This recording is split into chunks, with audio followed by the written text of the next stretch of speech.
Hi and welcome to lesson where we'll be discussing the concept of strings in Java and their importance in the Java programming language.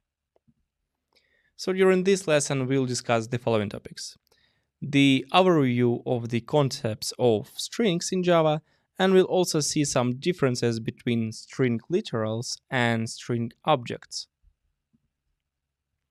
So, strings in Java represent a sequence of characters. They are used to store and manipulate text data. Strings are one of the most commonly used data types in Java, and you'll find them in many applications, from simple text input and output to complex data processing. The easiest way to create a string in Java is to use a string literal. A string literal is a sequence of characters enclosed in double quotes.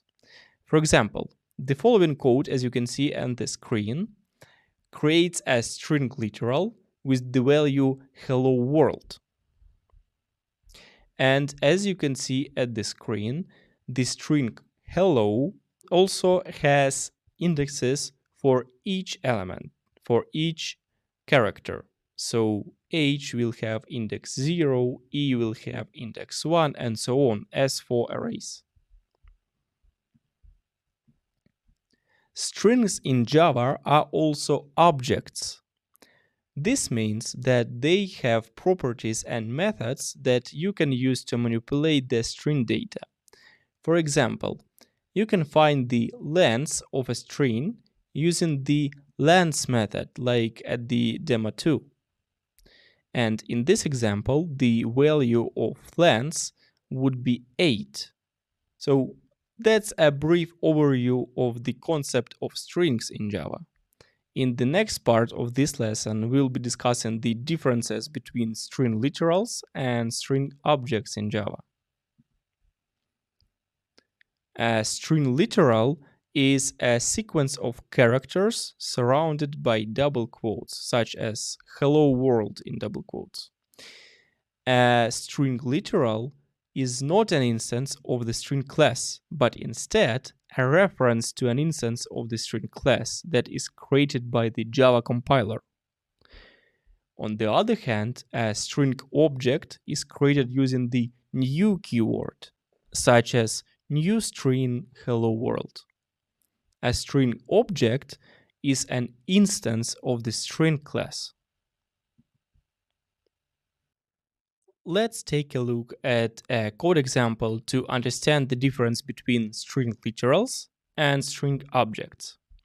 So I already prepared a code template, so let's take a look at it. In this code, string 1 and string 2 are both references to the same string literal. When you use the equals operator to compare string 1 and string 2, it will return true. However, string 3 and string 4 are both references to different string objects, even though they contain the same characters. So when you use the equals operator to compare string 3 and string 4, it will return false. So this one returns true and this one returns false. In terms of memory usage, string literals are stored in a special memory area called the string constant pool. So I already mentioned it here, so it will be easier for you to remember. And this pool is shared among all parts of the Java program. This means that if two string literals contain the same characters, they will refer to the same instance of the string class.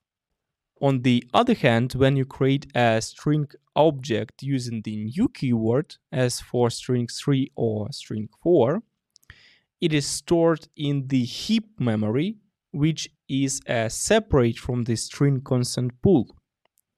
This means that each instance of the string class created using the new keyword will have a separate memory location.